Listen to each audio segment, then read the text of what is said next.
Okay, let's just picture the scene, right? You're finally sitting down, maybe trying to get some work done, and then the doorbell rings, and the house just erupts into chaos. We all love our dogs to pieces, but let's be real, the constant barking can be a lot. It's stressful, it's frustrating, and you feel like you've tried everything. But what if I told you there's a better way than just guess? You know that feeling, right? Your whole body tenses up when you hear a car door slam outside, because you know what's coming next. It's absolutely exhausting. And you're not just dealing with the noise, you're also worrying about what your neighbors must be thinking. It's tough on you, and you know what? It's really tough on your dog, too. So here's the single most important thing to get your head around. Your dog is not trying to be bad. They're not being defiant. They are trying to tell you something. So in this explainer, we're going to stop guessing, stop getting frustrated, and start listening. We're going to uncover the real reasons your dog barks and give you some practical, positive steps to bring the peace back. All right, so before we can fix any problem, we've got to understand it. So the very first step is for you to put on your detective hat. Seriously, your mission is to figure out the why. What is actually motivating your dog to bark? You can think of each type of bark as a different message. That territorial bark, that's basically your dog's security system saying, hey, person approaching, just so you know. The boredom bark is more like, I'm so bored, somebody play with me. And that fearful, anxious bark, that's a genuine cry for help. And each of these messages needs a totally different response from you. So start watching. When does it happen? Where are they looking? What happened right before the barking started? Is it the mail carrier every single day? Is it when you grab your car keys? The context tells you everything. Figuring out that specific trigger is honestly half the battle won. Okay, so you've got your detective hat on. Now let's talk about some quick wins. These are things you can do right now before you even start any formal training. We're just going to change the environment to reduce those triggers. Think of it like preventative medicine for barking.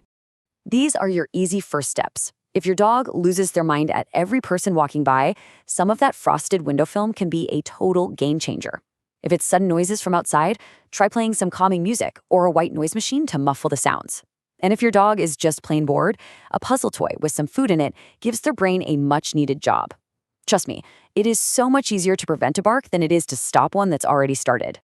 I mean, you can really see the difference here. On the left, you've got an environment that's basically a recipe for barking. And on the right, you have a space that's set up to encourage calm. These small changes can make a massive difference in your dog's daily stress levels, which directly impacts the noise level in your house. So managing the environment is fantastic for some immediate relief. But if you want a lasting, long-term solution, we've got to go a little deeper. This is where we shift from just preventing the trigger to actually changing how our dog feels about the trigger. Now, the big fancy word for this is desensitization. It sounds really technical, but the idea is actually super simple. We're essentially going to rewire your dog's brain. Right now, the doorbell might mean intruder alert, panic. Our goal is to slowly teach them that the doorbell sound predicts something wonderful, like a piece of chicken. We're changing that emotion from alarm to happy anticipation. So, here's how you do it for the doorbell.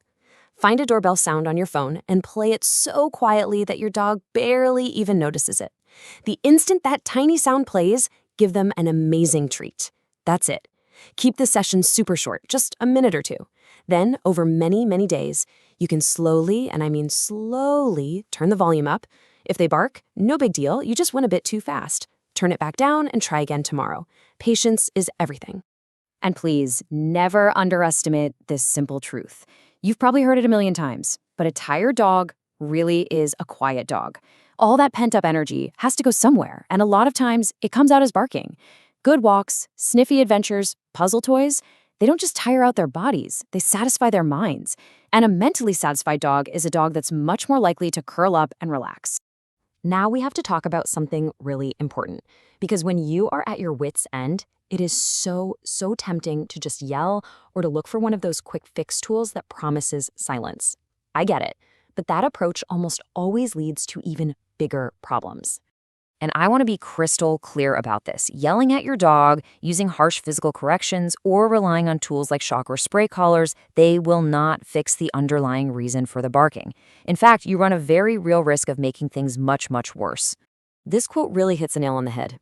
Barking is a normal thing for dogs to do. It's how they're wired to communicate. Our goal should never be to punish them just for being a dog. Our goal is to manage the behavior and teach them a better way. So why does punishment fail so badly? Well, it only addresses the symptom, the noise. It does nothing for the cause.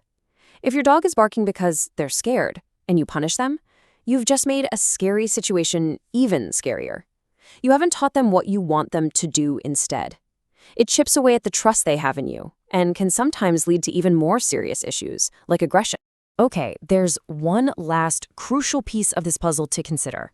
This is especially true if the barking is a new thing that just started out of the blue. Sometimes a big change in behavior isn't about training at all. It's medical.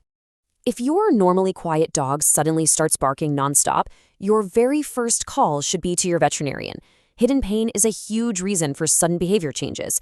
For older dogs, cognitive issues can cause confusion and anxiety that leads to barking.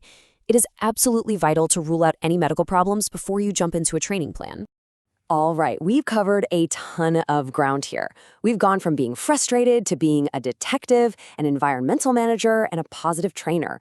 So let's put it all together and talk about the main takeaways. And this is the bottom line.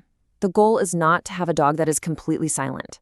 A dog that gives 1 or 2 barks when someone's at the door, that can be a good thing. The goal is to stop the endless, frantic, excessive barking. It's all about teaching your dog a better, more appropriate way to communicate with you.